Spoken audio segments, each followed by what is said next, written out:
In the fictional universe of Star Wars, the Rebel Alliance is a stateless interstellar coalition of Republican dissidents, revolutionary factions and anti-imperialist clandestine cell systems in a resistance movement against the imperialist Galactic Empire.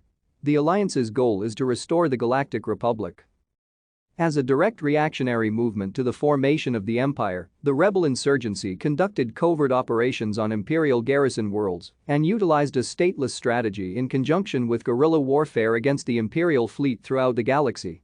While the Empire considers all dissent and rebellion as acts of extremism and terrorism in Imperial propaganda, the Alliance is described and portrayed in various Star Wars media as a group of resilient freedom fighters based on tolerance, self-empowerment, and a hope for a better future, using insurgency weapons and tactics.